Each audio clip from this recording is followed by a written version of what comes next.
Random math problem number 99. In a garrison, there was food for 1,000 soldiers for 1 month. After 10 days, 1,000 more soldiers joined the garrison. How long would the soldiers be able to carry on with the remaining food? Okay, so pause the video and try to answer.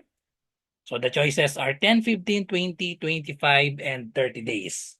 Okay, so the formula for this type of problem is MD is equal to M sub 1, D sub 1 plus M sub 2, D sub 2.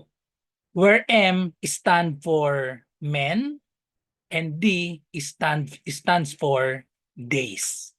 Okay? So the formula can be plus M sub 3, D sub 3. So and then and so on. But in this type of problem, we only have two set of men and days. So that's why the formula is just M sub 1, D sub 1 plus M sub 2, D sub 2. So the M here is the soldiers. Okay? So in a garrison, there was food for 1,000 soldiers. So the M is 1,000. 1,000 soldiers times the number of days is 1 month. So 1 month, that is equivalent to 30 days. So that is equal to, so the first set, M sub 1, D sub 1. So for the first 10 days, so after 10 days, 1,000 more soldiers joined the garrison.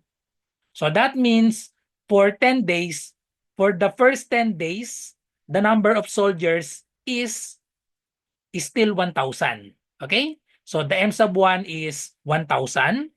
There is no change in the number of men or the number of soldiers in 10 days. And then D sub 1, that will be 10 days. And then plus M sub 2, so we have after 10 days, 1,000 more soldiers. 1,000 more soldiers joined the garrison. So therefore, the number of men or the number of soldiers after 10 days will be 1,000 plus 1,000. So we have 2,000. And then multiply this by the day, D sub 2. So this is what we are looking for, the D sub 2. So let this D sub 2 be, okay, so let's just say, okay, D sub 2. So let's put D sub 2.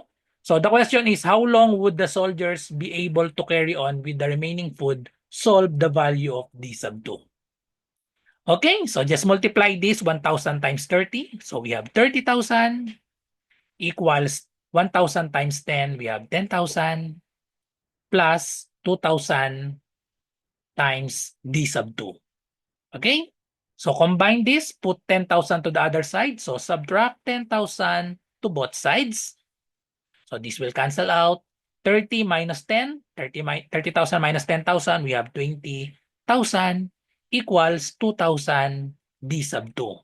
Last step, divide both sides by 2,000. Okay, so this will cancel out. So therefore, we have D sub 2 is equal to, cancel the 3 zeros.